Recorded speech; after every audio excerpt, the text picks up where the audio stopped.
Deputy Tommy Broughan.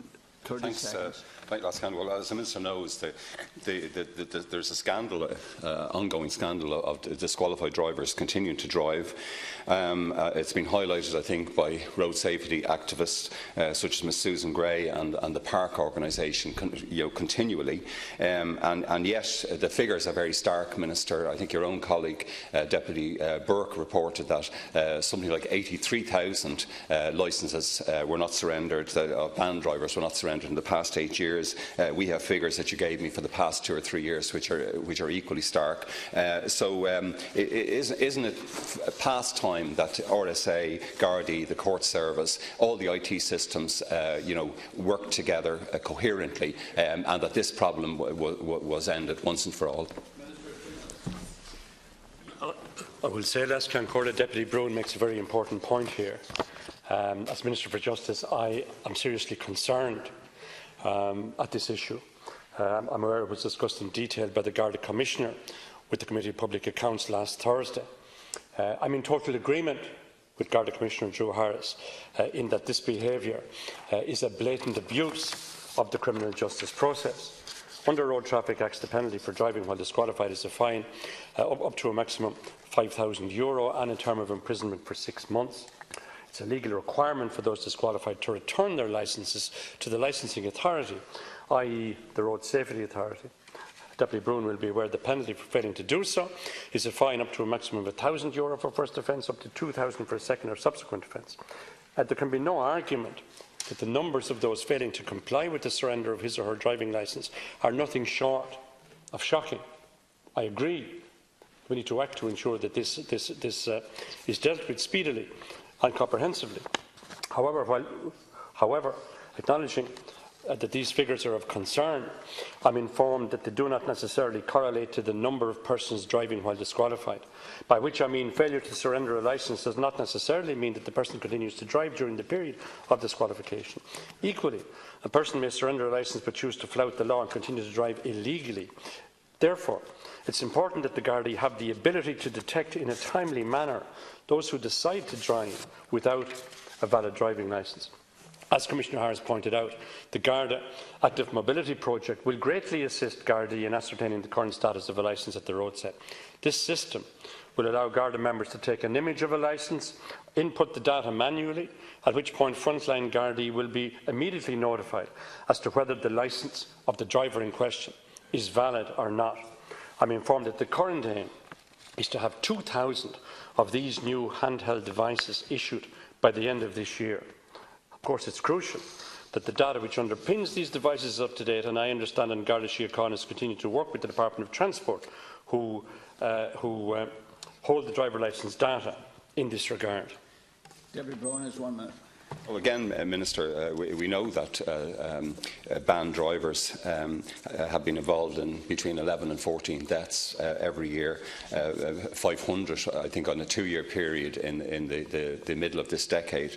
500 banned drivers have been involved in serious crashes. And the figures you gave me, as I said, they are incredibly stark. Before Christmas, you told me, or sorry, the RSA told me at that stage, you confirmed some of this, though the figures were slightly different. In 2016, for example, the number of drivers with a court disqualification was 8,296. Driving licence which was surrendered was only 1,035. The number of drivers with penalty point disqualifications was 1,054. Driving licences surrendered was only 476. There are very similar figures for 2017, 9,449 disqualifications with court disqualifications, but very similar, if you like, refusal to surrender licences, and even up to September of last year, which are among the last figures you gave me, it's a similar dire situation. So, I mean, can you confirm? We've heard about the handheld devices. I note the comments that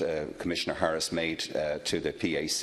In fact, I very much welcome that on the list of policing priorities for 2019. Well, I'll come back to that, Minister. So, I mean, can we see some real action in this? I share the Deputy's concern, and these figures, while stark, are totally unacceptable. And I want to acknowledge the importance of enforcement. That's crucial. And that's why I say the development and the supply of the handheld devices under the Garda Mobility Strategy will facilitate more effective road traffic enforcement via frontline access, real-time information, including in relation to drivers that may be disqualified. I want to acknowledge the importance of the implementation of the strategy. It's currently being rolled out on a phased basis. It's expected that 2,000 mobile devices will be given to members of the Garda National Roads Policing Bureau by the end of this year. Can I say this is underpinned by resources in the amount of €1.5 million provided in current spending in Budget 2019, which will allow for the rollout of the mobility project to commence. But I would be happy to keep the Deputy informed. I've raised this issue with the Road Safety Authority, also my colleague the Minister for Transport. But I agree this practice is totally unacceptable, needs to be addressed in an urgent manner. 1 minute, final supplementary. Thanks. Well, I was just saying, Minister, that the very interesting list of policing priorities for 2019, which Commissioner Harris has reported to the Oireachtas, it includes obviously policing our roads and in particular safeguarding road users. And that's a critical one, and of course denying criminals the use of roads. And of course the spot checks on roads and MITs are very important because they serve the purpose of hopefully identifying both disqualified drivers, but also, alerting us to the movement of criminal behaviour. But of criminals, Miss Moya Murdoch, when she was addressing the Joint Committee on Transport, the head of the RSA, she said that, and I quote, that the level of compliance is entirely unacceptable and demonstrates a disregard and disrespect for those individuals for road traffic legislation. Now, she drew the contrast, of course, with Northern Ireland, with our neighbouring jurisdiction on this island, where she said that there seemed to be a system which was far less cumbersome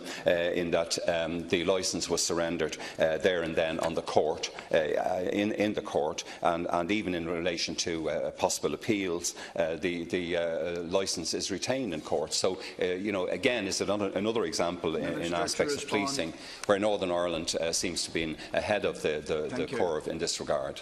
Minister. Yeah, I attend on a regular basis a joint ministerial meeting with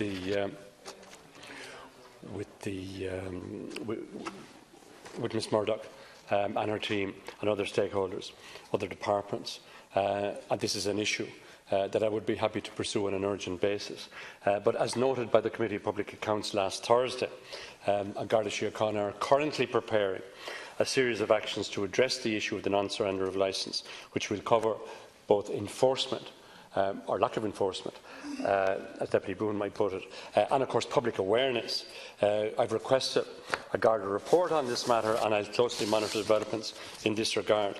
In the meantime, however, I'm informed that as an interim solution, Garda Síochána has developed a report whereby members can search for disqualified drivers in particular geographical areas, thereby assisting the matter of local enforcement. So we have the handheld devices, we have the data updating on the part of Garda Síochána, and then we will target, or we will see the targeting by Garda Síochána of particular local geographic areas where there may be acute instances of what, again, I reiterate to be totally unacceptable practices. Thank you, Minister.